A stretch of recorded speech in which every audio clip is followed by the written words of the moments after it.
everybody, and welcome to Self-Help FAQ, the YouTube channel. I'm Barb, your host, and this is video number 10 in the 12 video series on boundaries and all the subcategories of boundaries. In the last video, we talked about the difference between being patient and slowly shrinking in a relationship. Today, we're going a step further because there's another problem that thoughtful people run into in relationships. They try to be too reasonable, too understanding, too accommodating, or too nice. They assume that if they're patient and kind enough, then the relationship will stabilize. But something strange starts to happen. The more accommodating they become, the more the other person pushes. Why does that happen? And why does being too nice sometimes invite the very behavior you never expected? That's what is known as the testing phase. And a lot of people don't understand this until they've got some experience with it. Some partners will test your boundaries, not always consciously, but they're watching for signals like, what happens if I cancel last minute? What happens if I push this conversation aside? What happens if I ignore something they've asked for? And if your response is always, it's okay, I understand, no problem, then a quiet message gets sent to them. And that message is, this boundary isn't real.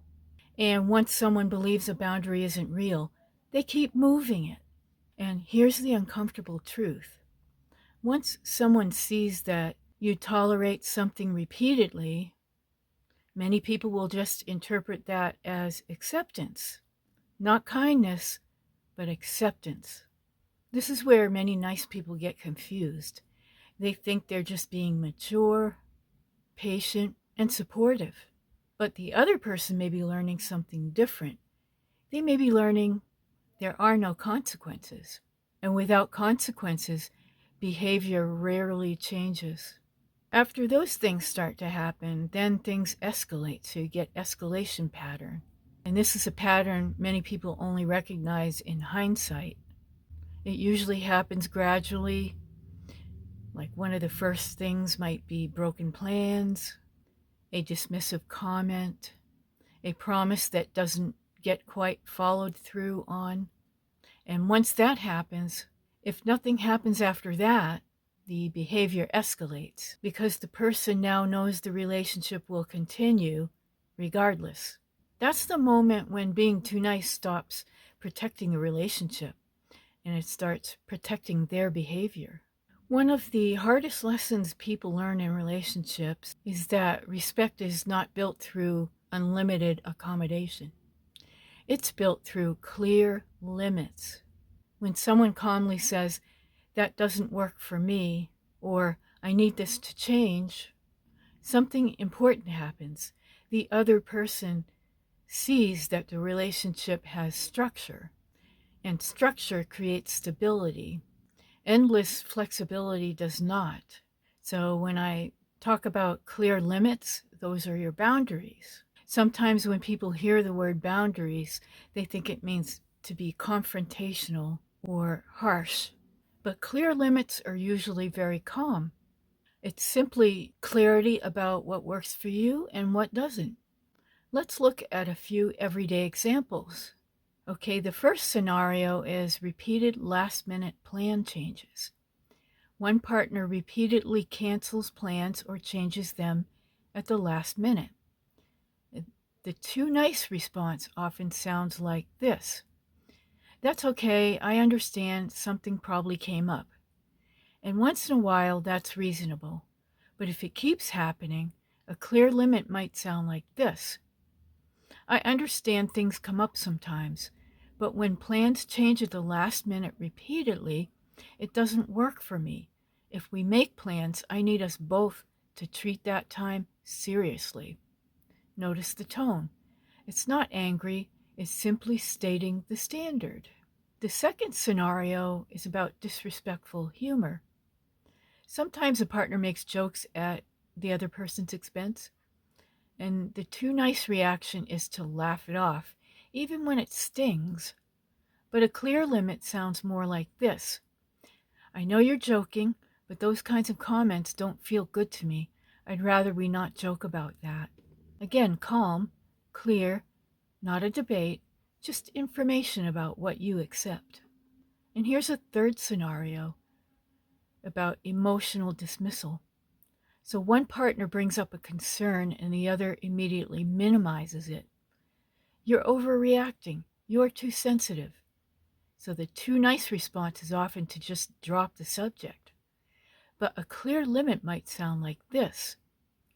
I'm not trying to create a fight, but this is something that matters to me, and I need you to take it seriously. That doesn't escalate conflict. It protects the conversation. So in each of these examples, the goal isn't to control the other person. It's simply to make something visible, the line where your comfort ends. And when someone respects that line, the relationship becomes stronger. And when someone repeatedly ignores it, that tells you something important too. Now, the real cost of being too nice isn't what the other person does. It's what happens inside you. You start doubting your instincts. You feel resentment, but you can't explain why. You start wondering if you're expecting too much, and then your confidence slowly erodes. Not because you're weak, but because you've been overriding your own signals. So with that, here's our journal question for today. And the question is, where in my life have I been so accommodating that it actually encouraged behavior I didn't want? So you can either just answer that question in a paragraph, or you could even set up your own little chart where you make maybe 4 columns. And the first column is some of the things that have been said or done that don't sit right with you. The next column is how you responded. And maybe the third column will be how you can actually answer this in the new way with your new clear limits. And the fourth column can be just comments on what's going on here, what you're noticing, maybe the reactions you're seeing when you try to use the new clear limit. So remember, kindness is a strength, and patience is a strength. But kindness without boundaries isn't kindness anymore. It's permission.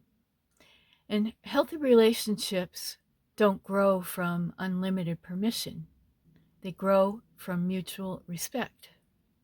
That's it for today's video. I hope you got something out of it. Thanks for stopping by. Tune in for video 11 next week in our 12 video series on boundaries and the subcategories of boundaries. But tune in this coming Friday for Follow-Up Friday, when we'll talk about what happens if you set clear limits, clear boundaries, and the other person still pushes back. And we'll see you next time on Self-Help FAQ. Hope you have a great rest of your day, and bye for now.